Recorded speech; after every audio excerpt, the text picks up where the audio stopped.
Holy Family Basilica, Nairobi County. Now, President William Ruto and his predecessor Uhuru Kenyatta joined leaders from different parts of the world in mourning Pope Francis a day after a public appearance during the Easter celebrations. In his condolence message, President William Ruto has described the deceased head of the Catholic Church as a man dedicated to serving the Lord, the Church and humanity.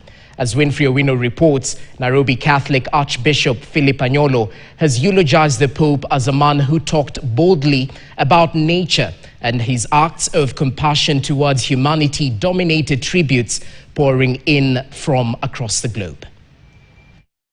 At 7:35 a.m. on Easter Monday, the curtain fell on Pope Francis, the first Latin American leader of the Roman Catholic Church, whose reign was marred by controversy as he sought to revamp the institution. President William Ruto led local leaders in eulogizing the Pope, saying he will be remembered for a life committed to inclusivity, justice and compassion for the poor and vulnerable, as his predecessor Uhuru Kenyatta eulogized the Pope as a champion for interfaith harmony. How can I see the hand of God? At an Easter Mass in Nairobi, Archbishop Philip Anyolo eulogized Pope Francis as a bold defender of nature and humanity. Let's reflect back, much not so much saddened by his death, but in the goodness, the things he has done. Let them live in our lives.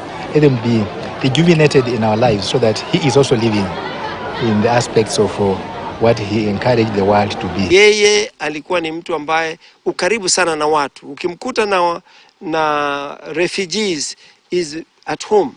Ukimkuta na mapadri, he's at home. Ukimkuta na watawa, he's at home.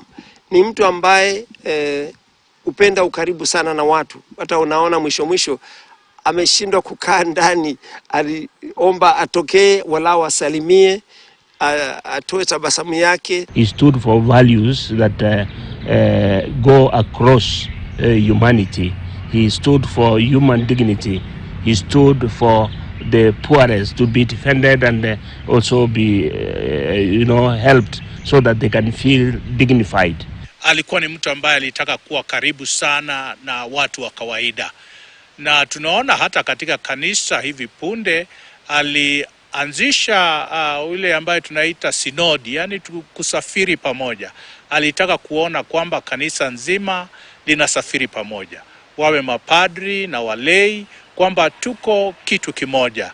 Globally, condolence messages have also been issued by the UK Prime Minister, the head of the royal family, King Charles, US Deputy President, Russian President Vladimir Putin, French President Emmanuel Macron, and the Church of England.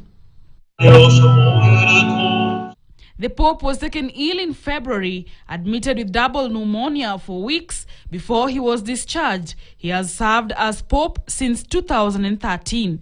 Winfrey Owino,